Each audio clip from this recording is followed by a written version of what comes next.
My name is Noelle Garcia. I'm having an exhibit here at the Winchester Cultural Center Gallery. The exhibit is called What You Left Me, Creating Dad Through Artifact.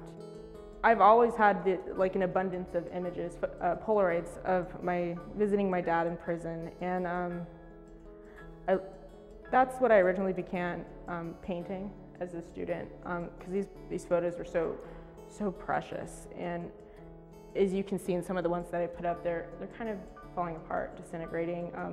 You know, my brothers and sisters have scribbled on them and stuff like that. The color is fading.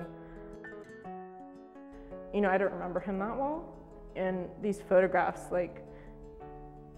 so you know, I looked at them to just kind of figure things out, you know, what was his nose like, and what's still kind of odd about a lot of these photographs is his face is usually very shrouded in sunglasses or a hat.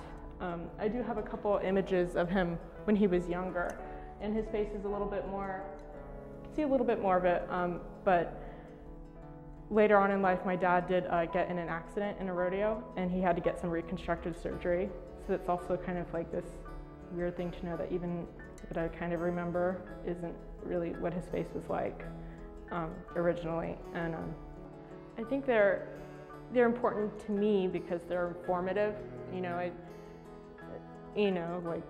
I think from getting this marriage certificate, it's quite obvious that I was totally an unplanned baby and that was a shotgun wedding, and you know, that's something I never knew before. And you know, I didn't know about how they got married. They got married in Virginia City and stuff like that. So I guess I want to present that more as you know, one as an artifact, but two as ephemera of the performance of researching myself. So you know, this is the document that I obtained to find out more about my dad. I don't actually remember that much from when I was younger. You know, I do remember a couple domestic squabbles at home. My dad would come home drunk quite a bit, and he never really hit me.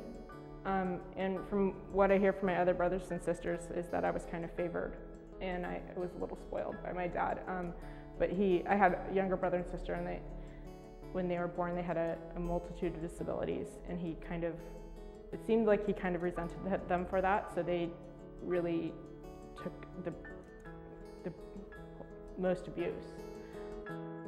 But then I look back and there's also really sweet moments that I remember,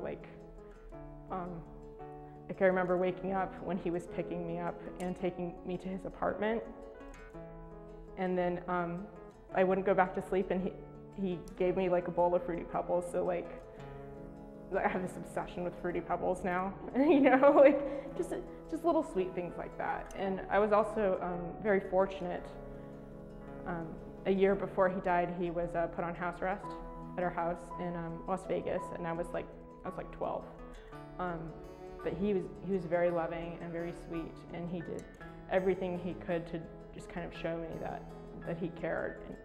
And he just seemed like an amazingly sweet person, and he was not drunk at all. I know that last year, but it's kind of scary to just see that duality of him, how horrible of a person he could be when he was drunk, and know how great he could be when he wasn't. I think there's a multitude of things that I'm trying to do.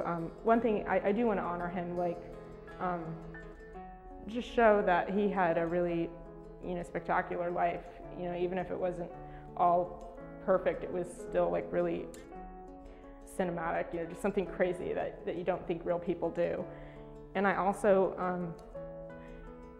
you know, I'm only a quarter Indian, as you can tell from his, you know, his certificate of blood that he's half. And for majority of tribes, a quarter is the minimum of you can be for enrollment.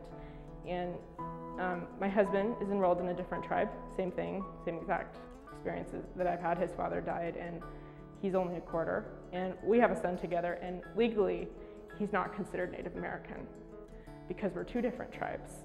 And you know, that's so upsetting, and there's not much that I can pass on to my kid, to that whole next generation about Klamath practices on dancing and, you know, language and stuff like that, because my dad wasn't able to pass that stuff on to me. So I was kind of hoping just by by telling a story to a wider public that I can kind of pass something else down, if not through my own lineage, but through a wider public. So the exhibit is called What You Left Me, Creating Dad Through Artifact, and it will be running now through January 7th. So I hope you can come by and check it out.